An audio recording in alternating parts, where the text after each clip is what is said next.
Ouais, la Malo. Marvin Martin comme Zizou. Ah, il faut qu'il en garde pour la suite de sa carrière surtout. Ça c'est le LOSC.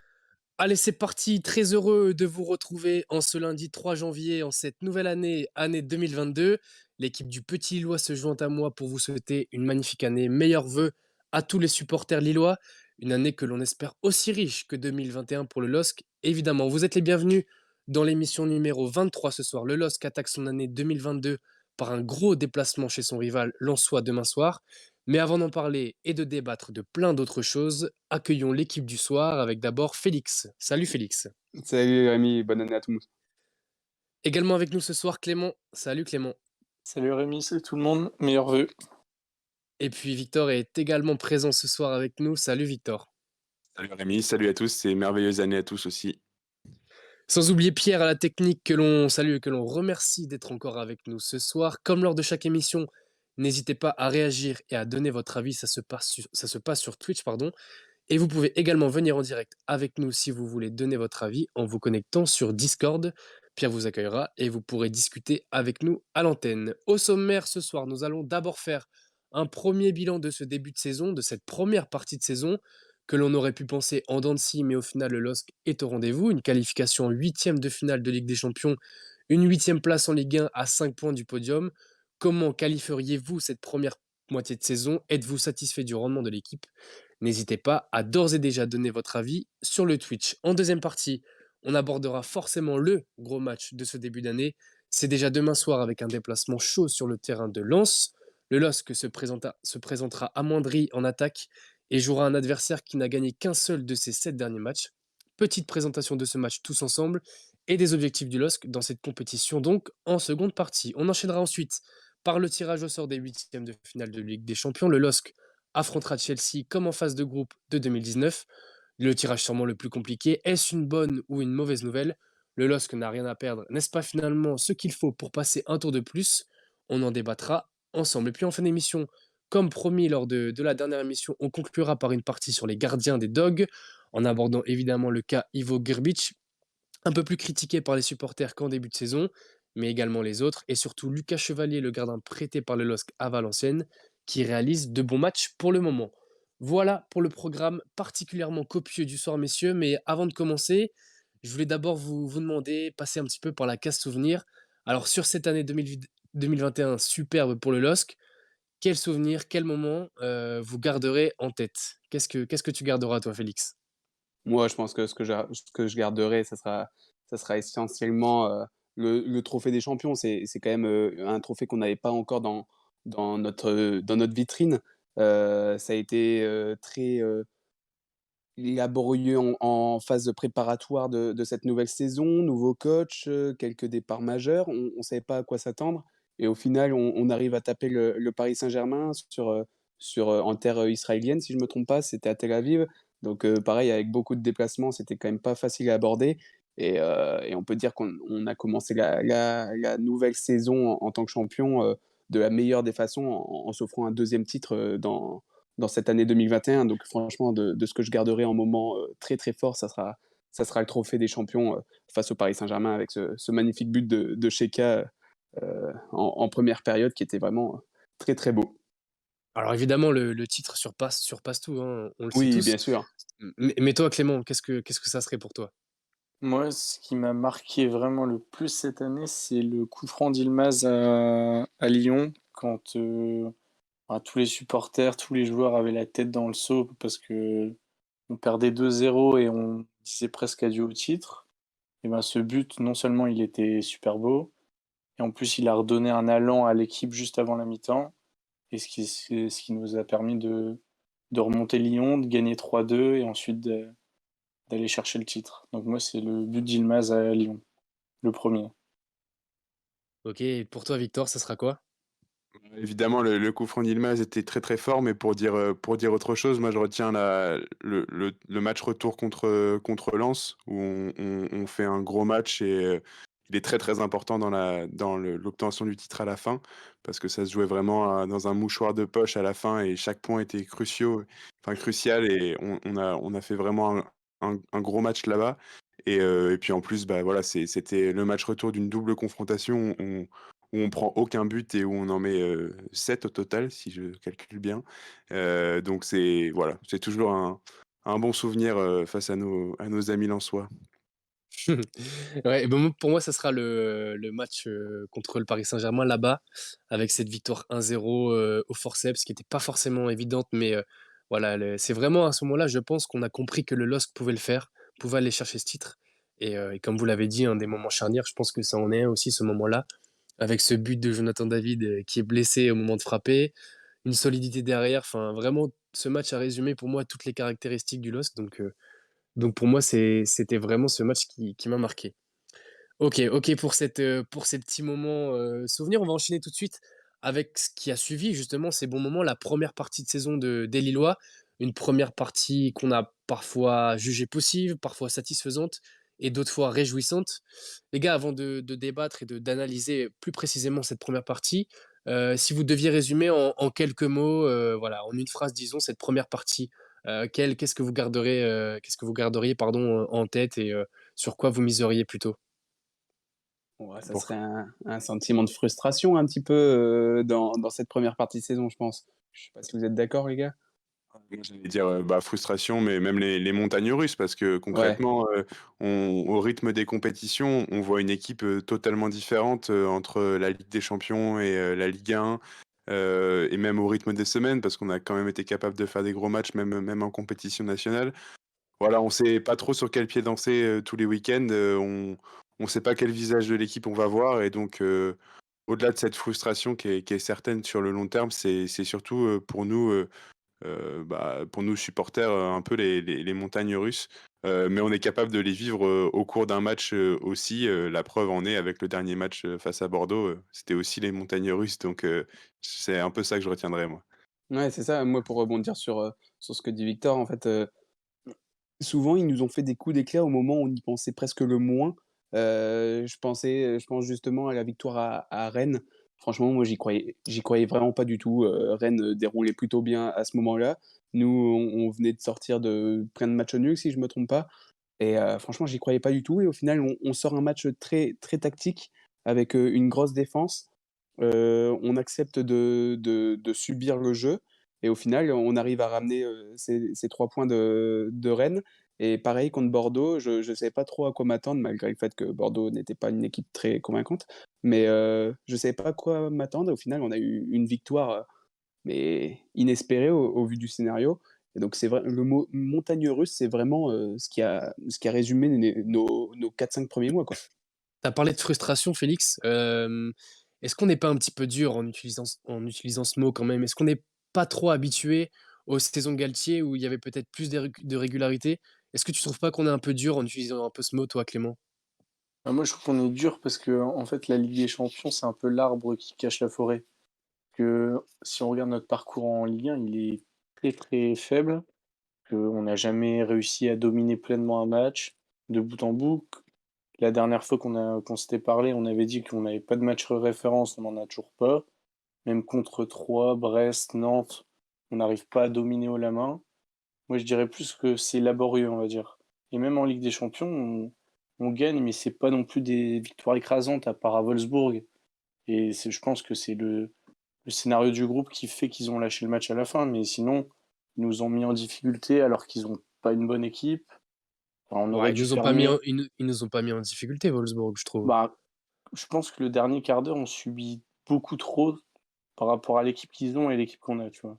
Ouais. De la première période. Je sais pas si tu te souviens, mais on n'arrivait Oui, plus à oui. sortir un moment et je comprends pas parce que on fait des bons trucs et des fois on lâche le match, comme à Monaco, comme à Paris. Enfin, je trouvais que la première partie de saison était laborieuse, moi. Ouais, bah, voilà, justement, pour revenir sur les matchs comme à Monaco et tout ça, on est quand même l'équipe qui perd le plus de points en menant au score. Pour donner 2 stats, il y a cette stat-là et il y a aussi le fait que, là, je regarde le classement, on n'a qu'une victoire sur les 5 derniers du championnat. Ça, je trouve que c'est quelque chose qui est assez marquant, et justement frustrant pour une équipe, championne, en titre. Contre Clermont, contre Metz, contre Lorient, contre Saint-Étienne, c'est quand même des matchs, où il faut ramener, les 3 points et au final, sur 15 points possibles, on en a chopé, on a chopé 3 ou 4, 5. On a chopé 5 points sur 15.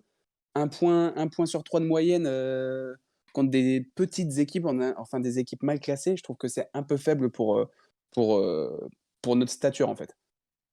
C'est clairement ça et puis c'est frustrant dans le classement, mais c'est frustrant enfin dans le classement, dans les points qu'on laisse parce que, bah, comme tu dis Rémi, on est un peu dur parce qu'on est quand même à 5 points du podium, c'est pas quelque chose de catastrophique, mais et on s'est peut-être un peu mal habitué ces dernières années. Mais toujours est-il que l'équipe, elle a pas tellement, je vais dire, changé, jusqu'ici et pourtant, on n'arrive pas à développer le même jeu. Moi, je dirais que c'est frustrant, surtout dans le jeu, dans la façon dont ils jouent. On était ensemble pour le match, contre Bordeaux, on était au stade et on comprenait pas. Ils jouaient perpétuellement, dos au but adverse, Ouais. un peu à reculons. Ils osaient pas montrer vraiment leur caractère, la façon dont ils jouent, enfin dont ils jouaient en tout cas. Et moi, c'est plus ça que je retiens de la frustration, c'est qu'en fait, on voit pas vraiment, on n'a pas encore vu beaucoup le jeu à la lilloise comme on le voyait l'an dernier, en fait. Ouais. Donc après, c'est plus le même coach, c'est différent, hein, ça a changé, mais les joueurs sont quand même restés assez identiques. Et donc, c'est là que je retiens de la frustration, c'est que je vois pas ce que je m'attends à voir, en fait, en les regardant jouer.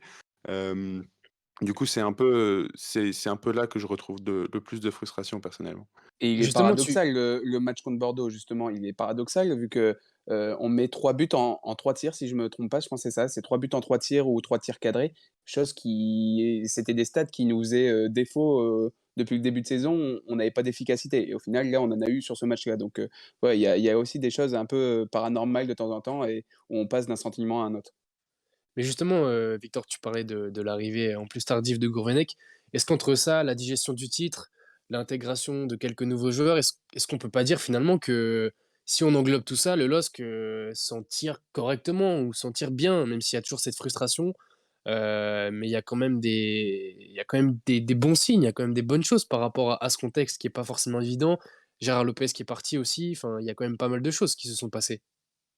Bah, je Clairement, trouve, nous, ouais, vas-y Clément, je t'en prie. Excuse-moi. je trouve qu'au niveau comptable, on s'en sort très bien, nous. Parce que quand on voit qu'on est devant Lens, vu la saison, première partie de saison qu'on fait, qu'on est premier de notre groupe, au vu des prestations, je parle juste dans le jeu, je trouve on est bien payé. Ouais, ouais.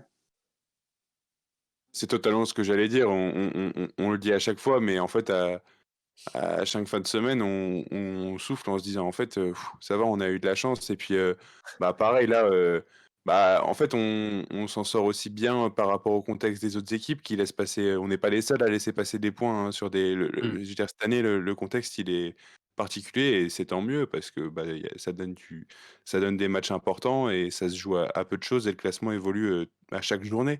Donc c'est cool. Mais clairement, comptablement, on n'a pas tellement à rougir de ce qu'on fait, mais ça n'empêche pas qu'il puisse y avoir de la frustration parce que par définition, ce que ça veut dire, c'est qu'on pourrait être plus haut et on pourrait faire mieux avec les armes qu'on a. Parce que c'est aussi des opportunités de gâcher quand on prend à peine plus d'un point de moyenne contre les 5 derniers. C'est... Moi, c'est une stat qui me fait un peu bondir, quoi. En quoi le LOSC peut-il faire mieux selon vous, du coup, pour cette deuxième partie de saison? Est-ce qu'il y a des efforts dans le jeu? Est-ce qu'il devrait y avoir des nouveaux joueurs? Sur quoi doit s'appuyer le LOSC pour progresser et pour faire encore mieux? Pour être plus régulier, en tout cas? Bah, je pense que l'arrivée de nouveaux joueurs, ça sera indispensable. Parce qu'on l'a bien vu et il l'a souvent répété, hein, Gourvenec, il en avait demandé un, notamment en attaque, pour avoir une rotation un peu plus saine, en termes de fatigue et tout ça. Donc et en plus avec le départ d'Ikoné, avec, bah, justement la situation Covid, je pense que l'arrivée de un ou 2 renforts, ça sera obligatoire. Après, c'est sûr que ça, nous, on pourra rien y faire et ça sera une question d'envie, hein, aussi. On le dit depuis trop souvent là, depuis le début de la saison, on a l'impression qu'ils choisissent leurs matchs justement et on tourne autour du pot, hein, ils réussissent bien les matchs importants, ils sont présents, mais par contre dans les matchs un peu moins importants, on a l'impression que c'est gagné d'avance, c'est là où on a le plus de difficultés donc je pense que c'est une question d'envie. S'ils voient qu'ils peuvent aller ils peuvent aller chercher la Ligue des Champions, enfin la qualification en fin de saison. Je pense que plus on va s'approcher de la fin de saison et plus les joueurs vont se dire allez, il y a peut-être quelque chose à jouer et la motivation va revenir. Enfin, je l'espère en tout cas, parce qu'il y a des fois où on se demande ce qui se passe dans leur tête pour des fois un peu déjouer comme ils le font, quoi. Mais je pense qu'il y a un gros côté d'envie et un petit mercato à faire également. Et Toi aussi, s'appuie Clément? aussi, T'es et de cet avis, ouais. s'appuie aussi sur la fin d'année, parce qu'on était quand même un peu plus solide, je trouvais. En plus, là, le calendrier, il va s'alléger énormément. Il reste plus que Chelsea. Ouais, c'est Parce ça. que passer En Chelsea, on sachant va que en reparler, ça va être chaud, mais en sachant que la Coupe de France se joue le week-end cette saison, donc ça, c'est bien aussi. ouais, du coup, ça va pouvoir permettre de laisser reposer les joueurs et la pelouse. Et ça aussi, la Ouais, pelouse, je pense que ça va être un bon changement. il y a nouvelle. C'est Ouais. limite une recrue. Une recrue, exactement, ouais, je suis d'accord Ouais. avec toi. La nouvelle pelouse du LOSC qui sera inaugurée du coup contre Lorient ce week-end.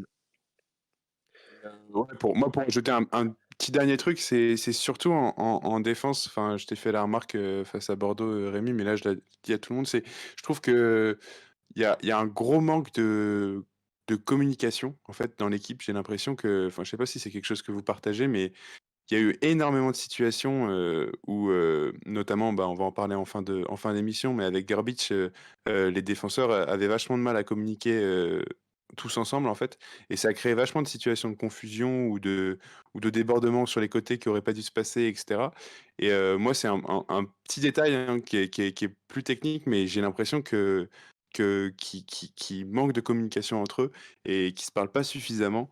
Même en attaque, hein, en particulier Bourak, etc., la façon dont il communique et tout, je sais pas s'il y a pas des choses à revoir là-dedans, mais je retiendrai vraiment cet élément-là qui est peut-être lié voilà, au coaching ou j'en sais rien, mais en tout cas, ça m'est arrivé plusieurs fois de ressentir pas mal de frustration par rapport à ça, de leur dire de communiquer un peu plus entre eux. Donc, pour dire un truc un peu plus précis, je dirais ça.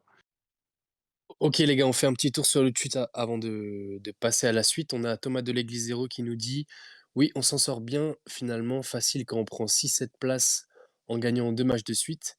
Et puis on a Unblazer59 Axel qui nous demande: «Quel serait votre mercato hivernal idéal?» Bon Félix, tu en as touché un mot, je pense qu'on est tous d'accord là-dessus pour dire, voilà, 1 ou 2 recrues offensives.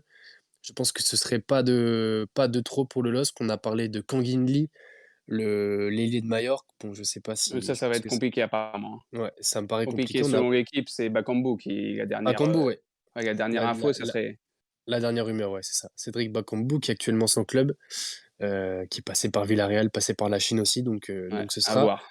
une affaire à suivre. Très bien pour cette partie les gars, on passe à la suite avec forcément le gros match de ce début d'année, un match que l'on a déjà tous coché dans le calendrier lors du tirage au sort.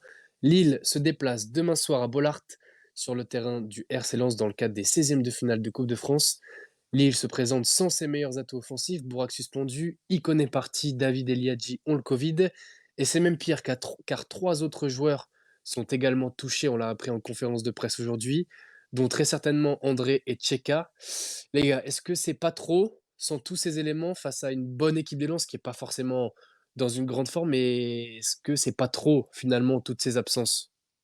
Ça peut être un mal pour un bien, après ça reste un derby, on a envie de le gagner bien évidemment, mais ça pourra peut-être nous permettre de voir des jeunes justement. Il l'a dit, hein, Gourvenec en conférence de presse, comme quoi le banc allait être très jeune. On allait avoir une équipe compétitive, mais avec un banc très jeune.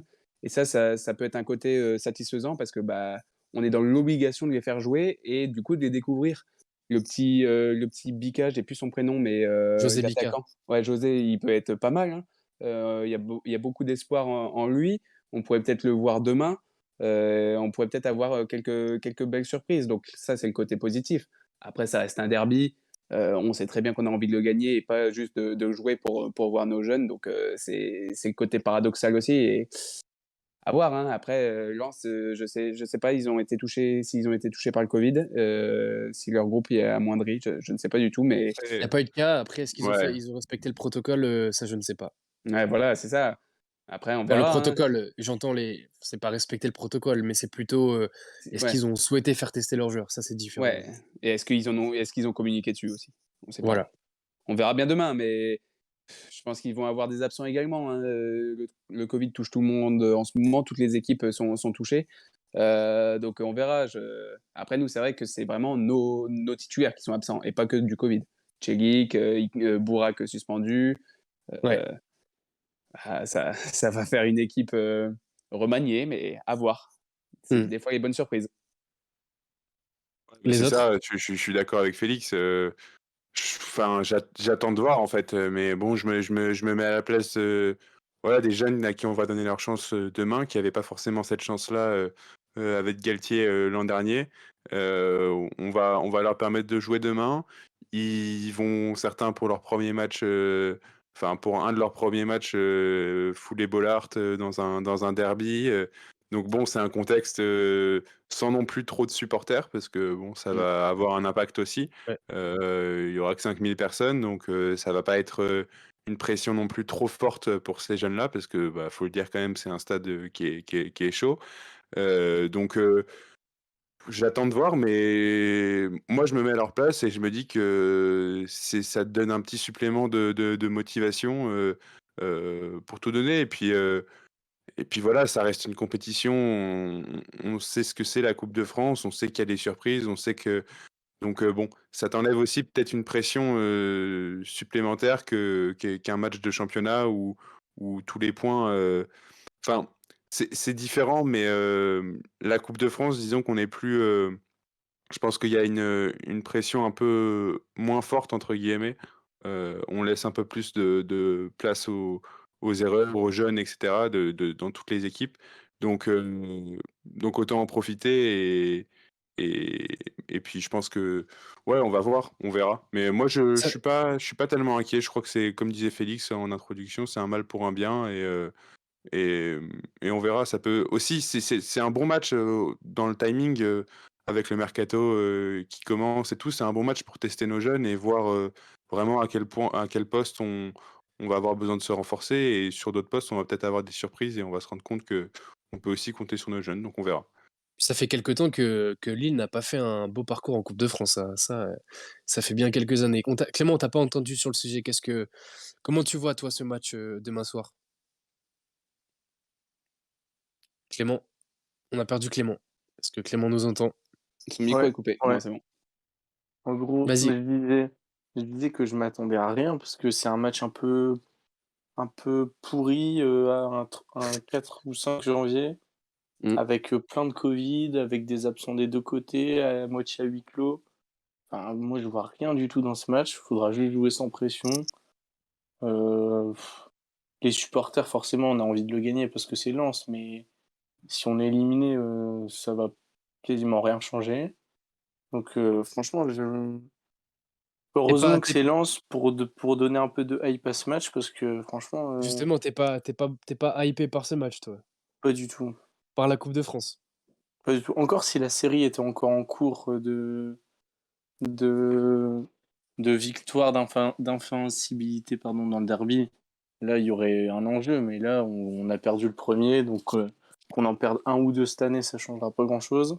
Bah, il y a quand même cette suprématie, on en parlait avec Ouais, Victor aujourd'hui. Si tu perds un deuxième match contre Lens, en 3 mois, ça fait tâche quand même. ouais, mais là, demain, tu vas jouer avec l'équipe B, c'est Oui, mais ça reste un match officiel en ouais, Coupe après de France, qui je sais restera. que tous les supporters partagent pas du tout mon avis, hein, En mais tout cas, ce qui est certain, c'est que je préfère affronter Lens, que comme on l'a vu pour Bordeaux, affronter Brest et me retrouver à voilà, à prendre la marée, même si c'était encore plus impactant, pour l'équipe de Bordeaux.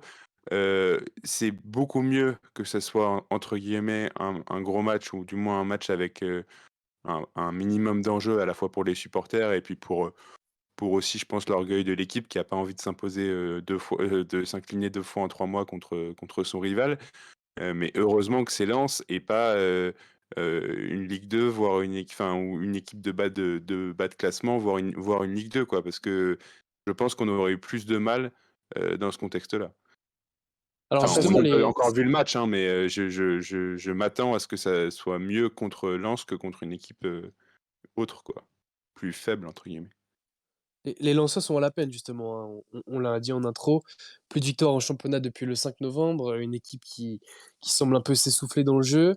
La trêve leur a peut-être fait du bien, mais est-ce que c'est pas peut-être le bon moment de les jouer? Ils sont peut-être un peu en manque de confiance. Ils prennent beaucoup, beaucoup de buts. Est-ce que c'est le bon moment pour jouer ces Lensois qui, tu l'as dit Victor, ne seront pas soutenus, comme d'habitude à Bollaert? Est-ce que les conditions, malgré le covid, ne sont pas réunies aussi pour essayer de faire un bon match là-bas? Ouah, si on prend tout ça, oui, bien sûr, que c'est peut-être le meilleur moment de la saison de les taper. Mais mais ouais, après c'est ça en fait, ça dépendra de l'équipe qui est alignée, de l'envie qu'il y a, aussi. Après moi, pour revenir à la question, précédente, je pense que c'est un bon match pour, se remettre, dans l'année, quoi. Pour, après les fêtes et tout ça, c'est un bon match pour se remettre, à la compétition et éviter d'arriver comme l'année dernière, c'était à Angers, je pense, enfin à domicile, mais contre Angers, et on avait pris la marée à domicile. On avait pris 2 buts, tout de suite, on a eu du Ouais, mal c'est à vrai. se remettre. On a eu du mal à se remettre dans la compétition, j'ai eu cette impression-là, et je me dis qu'un petit match, un derby, ça peut être pas mal pour reprendre et pour remotiver tout le monde. Donc ça, je trouve que c'est sympa, et c'est sûr qu'ils prennent beaucoup, beaucoup de buts en ce moment. C'est pas l'assurance tout risque. Donc ouais, c'est peut-être le meilleur moment de les taper. On a de la chance aussi, au final, le Covid, nous donne un peu de chance là de les jouer avec seulement 5 000 spectateurs. Parce qu'il faut avouer que quand ça pousse, c'est toujours un petit peu plus dur. Donc ouais, c'est peut-être que tout est réuni pour nous, à part, le fait qu'on ait des absents. Victor? Ouais, ouais, bah, oui, bah, c'est toujours compliqué de dire si c'est le bon moment ou pas, parce que je trouve que je suis d'accord avec vous, c'est bien pour nous parce que ça peut nous relancer, mais c'est aussi bien pour Lens parce que ça peut les relancer aussi. Ah mais bien Je sûr, veux ouais. dire, ils sortent ça va dans les 2 sens, et puis, bon, je je je trouve que c'est toujours compliqué de dire si c'est le bon moment.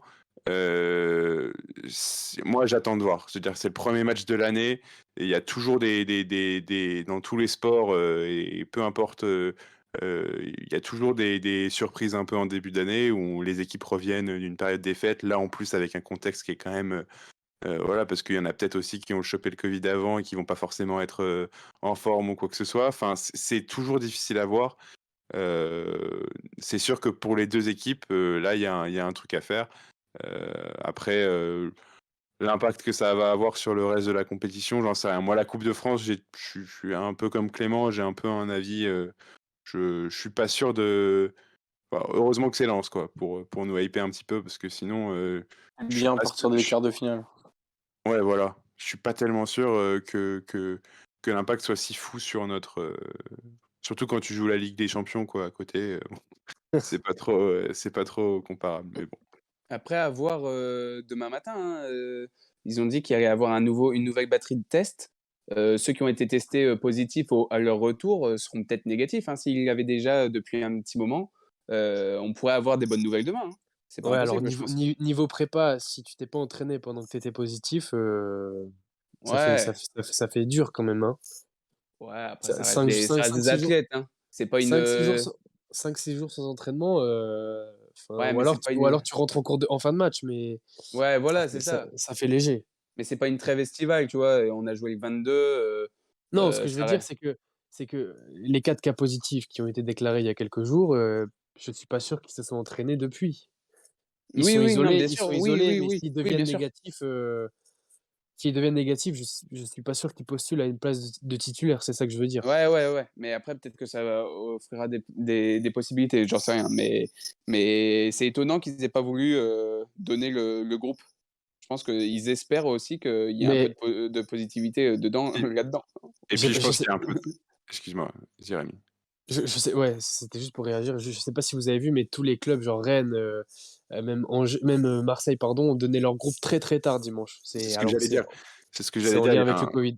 il y a un gros contexte d'intox et tout un peu en ce moment où voilà, on cache les trucs un peu, enfin, c'est à la fois pour, attendre le dernier moment et voir, qui peut être négatif, jusqu'au dernier moment et il y a, masquer au maximum, l'identité, c'est pour ça, voilà, on peut mentionner qui est positif et cetera, mais c'est aussi bien de le taire le plus tard possible et on verra ça aussi du côté de Lens, hein, parce que pour l'instant, comme tu disais Rémi, on ne sait pas s'ils ont fait tester tout le monde et puis c'est Franck Hayes qui s'est contenté de dire que tout allait bien, mais on verra parce que ça se trouve, tout va pas bien et on aura peut-être une surprise aussi de ce côté-là, donc Bah, ça justement, peut pour rebondir là-dessus, Lens vient de donner son groupe et ils n'ont que 3 absents.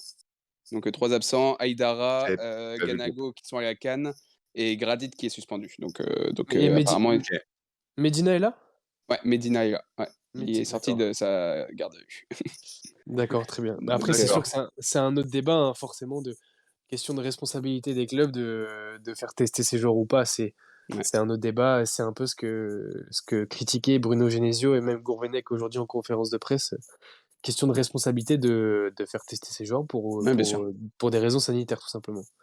Est-ce que vous avez un dernier mot à ajouter, Clément, peut-être sur Ah, cette partie? moi, j'entendais parler des jeunes, de Bika et tout, mais je pense pas qu'ils auront leur chance demain.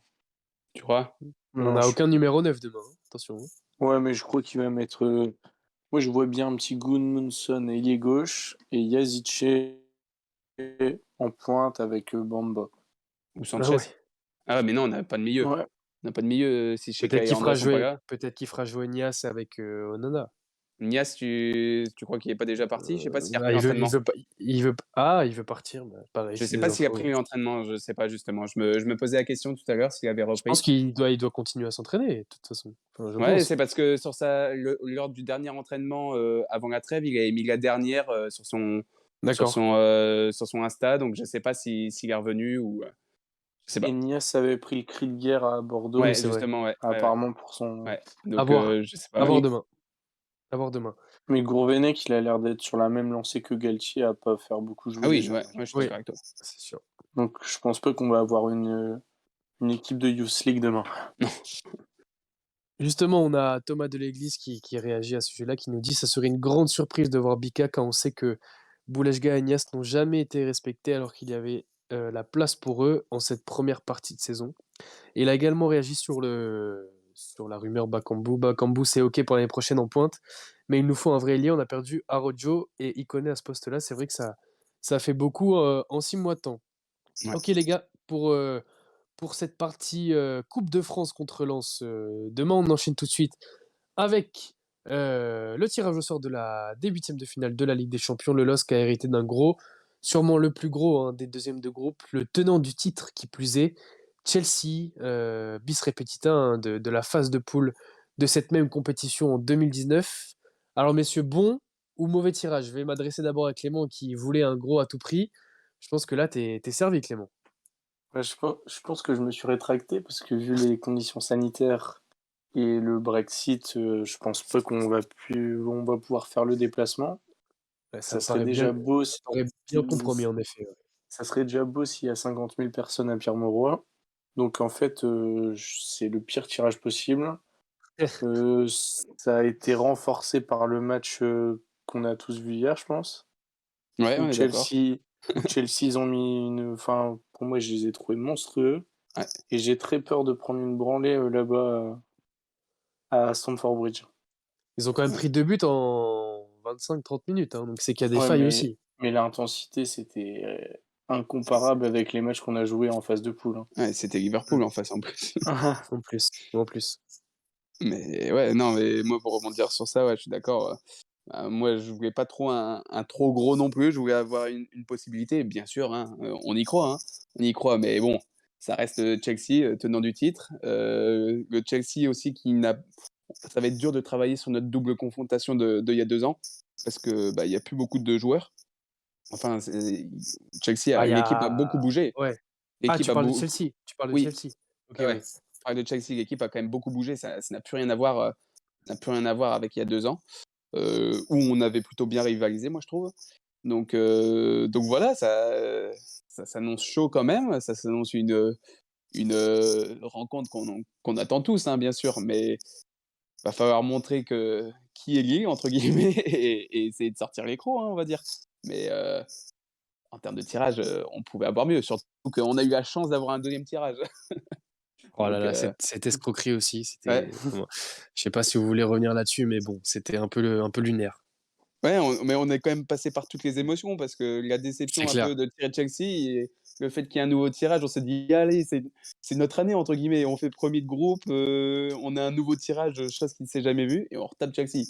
Bon, voilà. C'est sûr. Bon, moi, je l'avais annoncé de toute façon qu'on affronterait Chelsea, hein, Rémi, il le sait, Ouais. j'en étais persuadé. Je peux Parce confirmer, je peux confirmer, ouais. parce que c'était, je sais pas, pour moi, je le sentais venir à 10 kilomètres, ça allait être bis repetita. Et bah, je suis extrêmement d'accord avec Clément. Je trouve que les cartes ont été vachement rabattues là avec bah, surtout le contexte sanitaire. Parce qu'en fait, on a vachement de mal à voir avec quelle équipe on va y aller. Après, c'est peut-être pareil pour eux aussi, hein. Le Royaume-Uni est pas épargné par tout ça, enfin l'Angleterre en particulier. Et, et je trouve que bah, là maintenant, on sait pas trop en fait comment ça va se passer, comment va être la situation dans un mois, dans un peu plus d'un mois, et pareil pour le retour. Donc en fait, bah, c'est plus pareil, quoi. Après, je trouve quand même qu'il y avait, énormément de je sais pas comment dire, c'était pas des mauvais tirages, mais je suis pas vraiment d'accord que tirer plus faible était un bon tirage. Par contre, parce qu'il y avait pas mal de matchs pièges, aller en Espagne et cetera, on a vu ce que ça avait fait avec Séville et tout. C'est un peu des matchs, où tu peux vite te faire endormir et revenir, avec une petite défaite, là, au moins, on va chez les plus gros, on s'en va sur, le pays du football. Comme vous disiez, ça joue, à une vitesse, absolument folle. Chelsea, j'ai aussi vu, quand même, des contre-performances. Là, contre Liverpool, ça a été, spectaculaire et cetera, mais il y a aussi des matchs, qui sont un peu plus compliqués, que j'ai vu un peu plus poussifs. Après, à voir. On sait vraiment pas, moi, je pense que ça reste un en tout cas, j'ai envie de voir mon équipe, affronter Chelsea, et je préfère qu'elle sorte, face à Chelsea que face à Villarreal. Donc voilà, je suis Ouais. quand même, Je suis d'accord. je suis quand même content de ce tirage. Moi, je le changerai pas. Puis Je le changerai pas. on est partagé entre, comme tu dis, Victor, vouloir jouer les plus gros parce que c'est cette compétition qui le permet, mais on est aussi partagé avec le fait de vouloir aller plus loin et de continuer en jouant des équipements fortes. Moi, je voulais vous demander, est-ce que le LOSC n'est pas dans sa meilleure position, dans le sens où, comme tu l'as dit aussi, Victor, on est outsider, on n'a rien à perdre. On l'a vu contre le PSG en Ligue 1, où là-bas, on gagnait 1-0 jusqu'à la 65e. Bon, après, on a craqué. Pareil à Séville en poule. Est-ce que finalement, c'est pas le costume qui nous va le mieux d'être outsider et de rien avoir à perdre et de jouer à fond sans calculer? C'est peut-être la mentalité des joueurs qu'on a, non?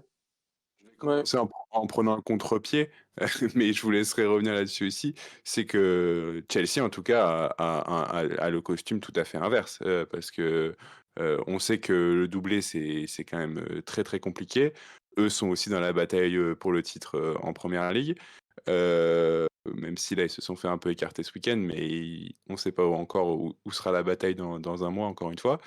Mais ce qui est sûr, c'est qu'eux, les yeux seront braqués sur eux et on va attendre qu'ils déroulent face à nous. Donc moi, je prendrais le contre-pied en commençant et je dirais que c'est sûr qu'eux, par contre, sont pas dans une position, confortable. Si on prend les motifs des sports, on peut dire aussi qu'ils ont en Angleterre, ils ont pas de repos, donc ils vont un peu accuser le coup physiquement peut-être au mois de février-mars. Ils sont ultra favoris, du coup ils vont peut-être nous prendre de haut. Mais moi, il y a un truc qui m'embête, c'est quand même le départ d'Ikoné, parce que ce match, j'ai l'impression qu'il était taillé pour lui. Avec Chelsea qui joue haut, des espaces dans leur dos, et Ikoné qui va à 2000. Et là, sans Ikoné, je pense que ça va être dur de marquer, quoi. Je sais pas si vous Ah, êtes d'accord. t'as quand même David. Si tu m'avais dit David, ouais, mais il est quand même Ouais, mais David, réputé. c'est pas lui qui va en pointe et qui trace tout le monde. Il va être pris par Rudiger, Thiago Silva et tout. Il va avoir du. On a trop vu Ah bah, ils Ikoné vont avoir des clients. irrégulier, ouais, je sais pas trop. Ils vont avoir des clients, ça c'est sûr, hein. De toute façon, à tous les postes, ça va être chaud, hein. Non, mais ça va être le top mondial, hein. Après, on ne verra peut-être pas Lukaku, apparemment, en ce moment. C'est un peu Ça chaud. sera à voir, Donc, ouais. ouais. Mais bon, ça ferait quand même un en moins. Mais bon, après, il reste quand même pas mal de monde derrière. Donc, on verra bien. Mais c'est du très lourd. Tu nous, C'est toi, gratin. Toi, tu aussi, tu nous considères outsider, j'imagine. Félix, tu penses pas que c'est comme ça qu'on est le meilleur contre des grosses équipes, qu'on arrive à se sublimer, justement? Mais si, bien sûr. Et puis, c'est le mental de nos joueurs. On l'a déjà dit dans cette émission, les joueurs ont déjà remporté la Ligue 1. On voit que des fois, justement, pour revenir à ce qu'on disait en début d'émission, il y a des fois un petit manque de motivation. Pourtant, j'ai rarement vu un manque de motivation sur les 6 matchs de Ligue des Champions. Les mecs, ils savent que c'est là que leur carrière se joue aussi. Lille, on ne se cache pas d'être un club un peu tremplin. Donc c'est dans ces matchs-là qu'ils doivent sortir une masterclass. Ils le savent très bien et tout le monde le sait. Donc bien sûr que s'ils doivent se montrer, c'est là. Et ça peut être un motif de satisfaction pour Lille et de grosses surprises pour Chelsea, justement, à se faire avoir par des joueurs qui ont la dalle, hein, comme on dit, hein, qui ont vraiment faim de victoire et qui vont réussir à prendre le match par le bon bout. Et puis voilà, donc ça, c'est le piège pour Chelsea, justement. Jouer une équipe qui est considérée comme la plus faible des premiers de groupe, c'est pas non plus un cadeau, des fois. C'est pas non plus un Et puis, cadeau. Donc, une équipe qui nous ressemble dans le style de jeu, hein, j'ai envie de dire, une équipe qui ouais, va ouais. vite en contre-attaque, un peu la tactique de Thomas Tuchel voilà, qui veut pas forcément avoir le ballon, qui préfère évoluer en attaque rapide. Peut-être que ça peut aussi nous piéger, parce que nous, on est aussi un peu comme ça, à pas vouloir du ballon et plutôt évoluer en contre-attaque. Et on a Peut-être des que bons ce sera un souvenirs contre problème. Tourelle, hein. On a des bons souvenirs contre Mm. Tourelle.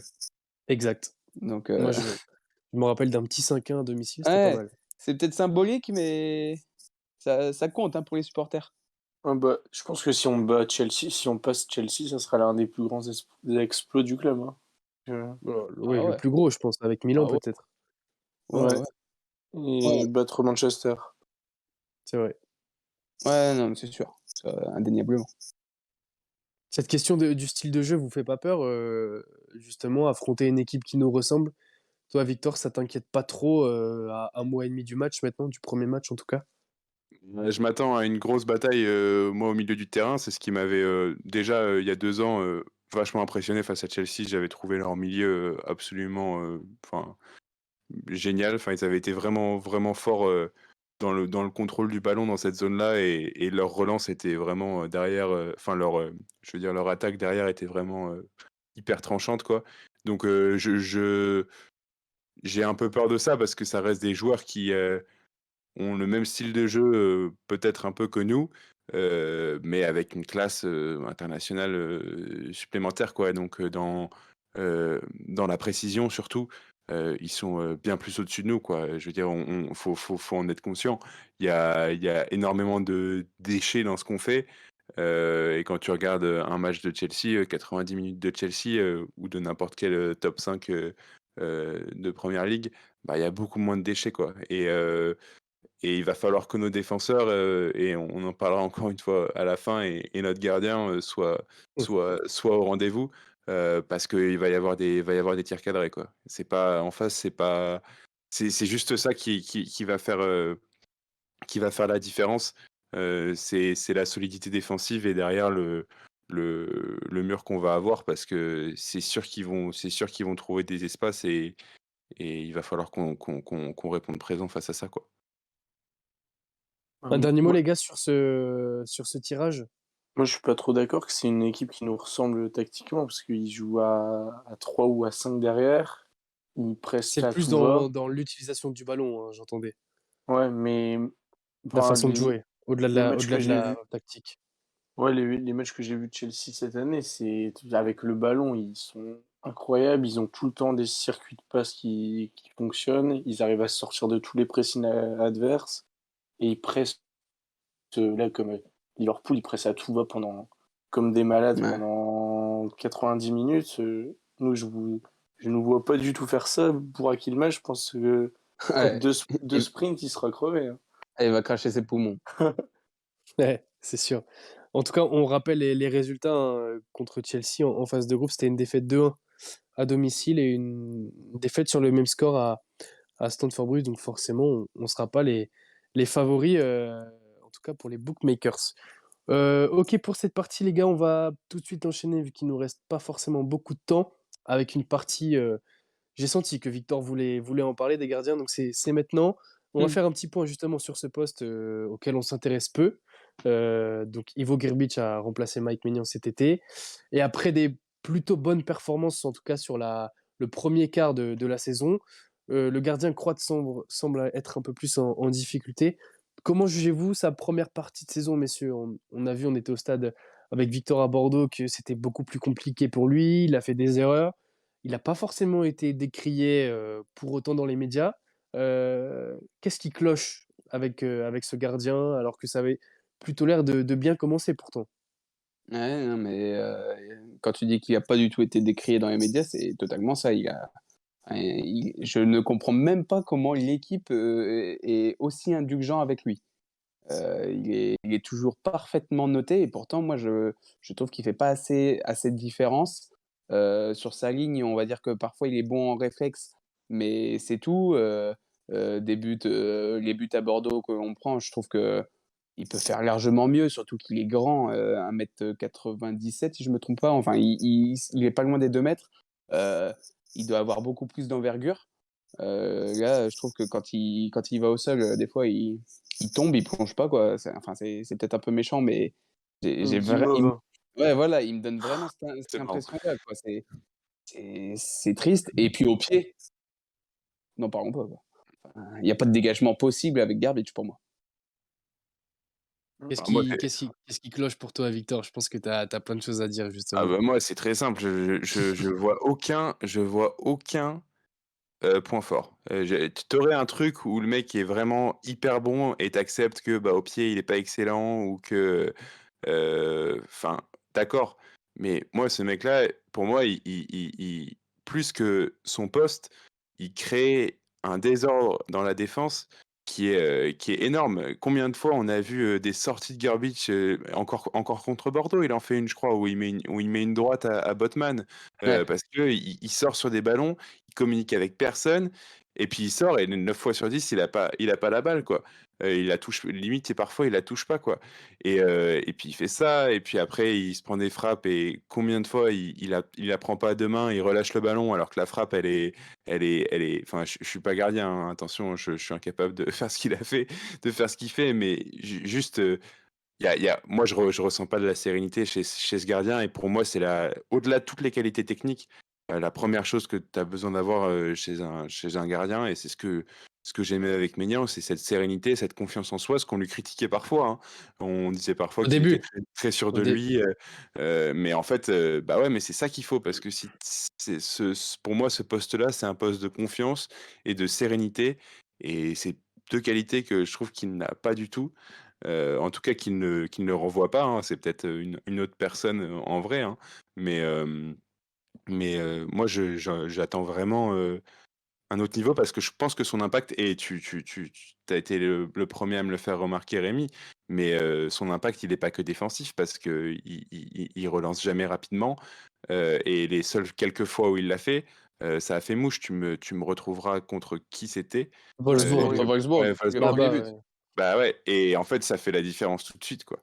Parce que c'est ce que savait très bien faire Maignan, que ça soit à la main ou au pied et bah, c'est crucial pour notre jeu en transition donc ouais, moi je suis vraiment sur tous les points, je vois rien qui pourrait un peu, arranger son cas donc ça commence à devenir, assez problématique selon moi. Et toi, Non, moi, Clément? je crois que Ouais, mets une couche Clément. je vais répéter ce qu'a dit Victor, mais c'est vrai qu'il a raison, parce que plus d'un ballon sur deux qu'on qu'on envoie à Garbage, ça finit en touche. Ça, c'est dramatique à notre niveau. Enfin, je me demande qu'est-ce qu'il travaille à l'entraînement, parce que quand ça part en touche, c'est vraiment dans les tribunes, hein, les Ah ouais, dégagements. mais complètement. Et aussi, bah, déjà le match de Bordeaux, je pense que ça a été la goutte d'eau pour tous les supporters, parce que quand je regardais les commentaires en dessous des publications du LOSC, ça ne parlait que de Garbage, alors que la défense n'était pas exempt de tout reproche, quoi. Et il y a aussi un truc que je remarque, c'est que sa non-confiance en lui, elle se déteint sur le reste de l'équipe. Je vois souvent André Sanchez râler sur lui et Mmh, ouvertement. Et mmh. je pense que ça fait encore pire que mieux. Ça C'était flagrant sur les buts à Bordeaux, je sais pas si vous avez vu, mais des petits haussements d'épaule ou des bras levés, Ouais, bras voilà. levés, ouais. au moment où Ouais. les ballons sont rentrés dans le but, c'était saisissant, quoi. Et pour un gardien, je pense que ça doit être terrible à vivre. Donc, enfin, je vois qu'une solution, c'est de recruter un nouveau gardien ou alors reprendre Chevalier, mais moi, je Justement, on a quid de Jardim? Bon, Jakubowicz, c'est non, mais quid de Jardim? Parce que il moi, est plus sur le banc, on n'entend plus Ah, parler, blessé, blessé. blessé toujours, mais bon, est-ce que à un moment donné, il pourrait pas revenir dans la danse? En tout cas sur cette deuxième partie de saison. Ouah, compliqué. Moi, je ouais. trouve que c'est compliqué. Pour aller jouer Euh, Chelsea, tu reprends ouais. Jardim. Jardim qui avait joué à Chelsea en plus, non? Qui était sorti quand Maignan se blesse en plus au match retour. Ouais, il me semble, Ouais. ouais. Il Il fait un bon joue, match en plus. ouais, il joue une demi-heure, il est plutôt bon et après il enchaîne contre Monaco si je me souviens bien. Ouais, c'est ça. Ouais, c'était ça. Ouais, Ouais. bah pourquoi Il a pas, il a mais pas bon. vraiment eu sa chance, c'était lui qu'on attendait cette année, mais il a pas vraiment eu sa chance, si on fait le point, Léo Non, et Jardim. puis ce qu'il a eu comme chance en début de saison au Trophée des Champions, il le fait plutôt bien sans être non plus le grand gardien, mais ce qu'il a à faire, il le fait plutôt bien. Après, il en prend 4 contre Nice, donc bon, c'était un peu frustrant. Après, au pied, c'était le même problème, hein, moi je trouvais. Ouais, ouais, c'est vrai. Franchement, ça se vaut, hein. Ça se vaut dans le niveau très faible, moi je trouve. Mais Garbage, franchement, il va falloir faire quelque chose. Pourtant, moi je trouve qu'il y a quand même une... Pour moi, il y a quelque chose à faire avec ce gardien, mais sur combien de temps, ça, je ne sais pas le dire. Mais pour moi, il peut devenir un bon gardien.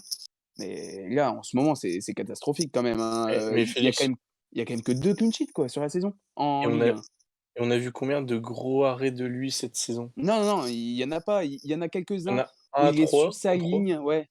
Ouais, mais il est sur sa ligne, il a le bon réflexe. Enfin, sur les grosses frappes, j'ai plus les équipes, mais il y a des fois où je me suis dit, oh putain, un bel arrêt de Garbage, ça m'avait surpris.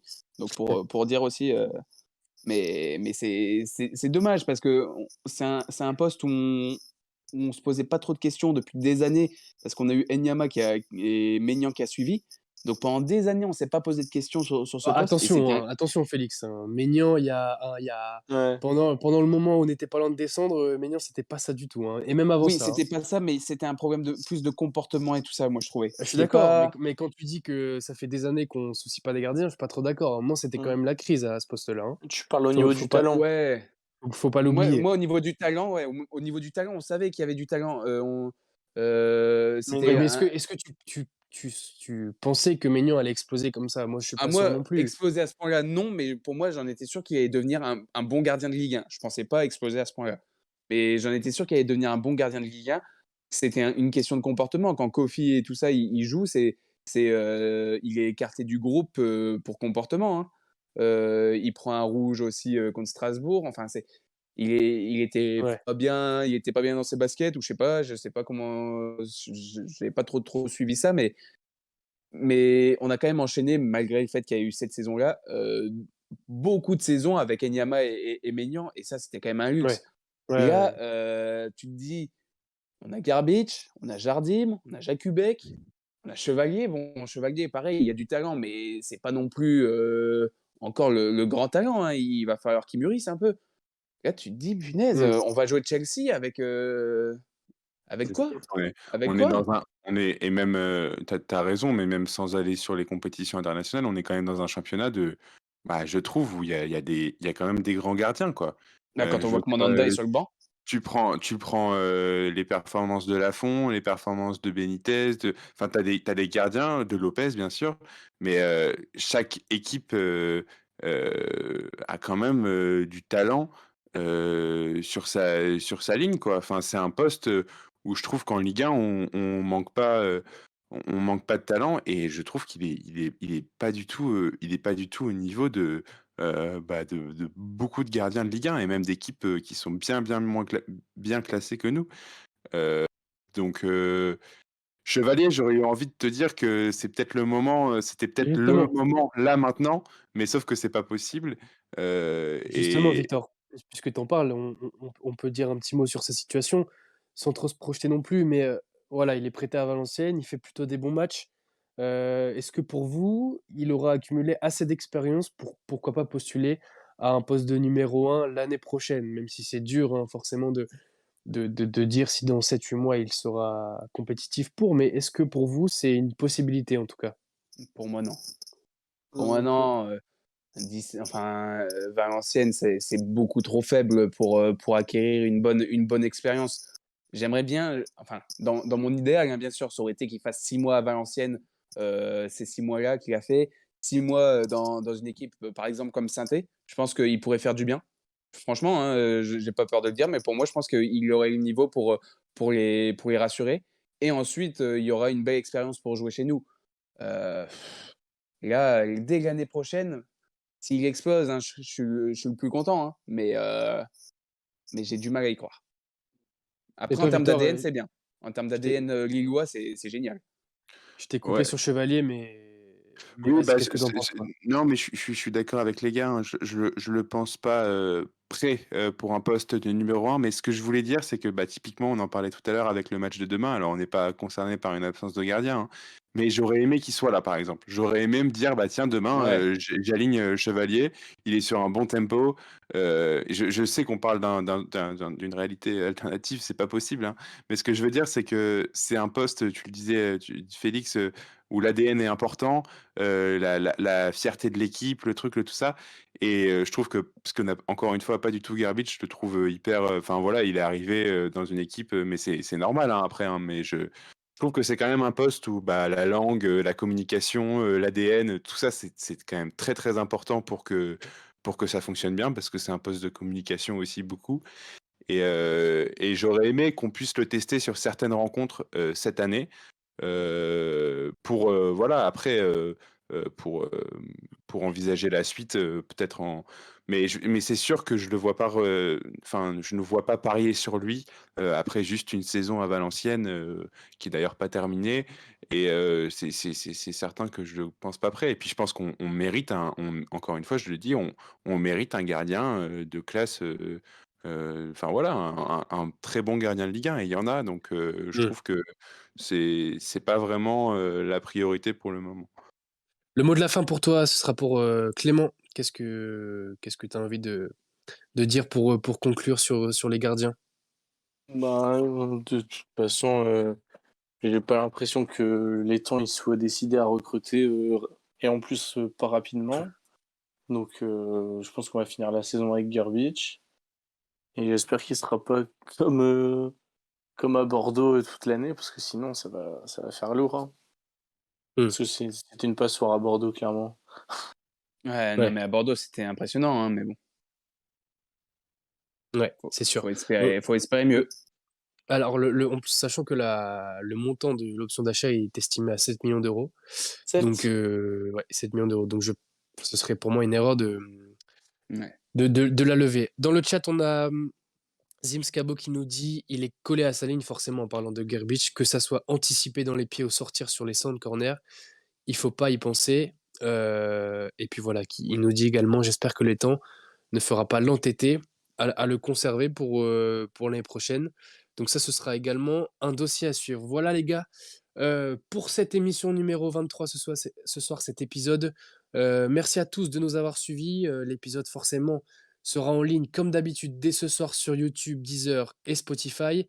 Merci à vous aussi les gars, Clément, Félix et Victor, d'avoir été au rendez-vous comme d'habitude pour cet épisode. On se donne rendez-vous le 7 février pour un prochain numéro. Ce sera le 24, 2 semaines avant la première confrontation contre Chelsea. Encore un grand merci à tous de nous suivre. On vous souhaite une fois de plus une merveilleuse année 2022. Rendez-vous donc dans un peu plus d'un mois et allez le LOSC! Allez, Salut! le LOSC.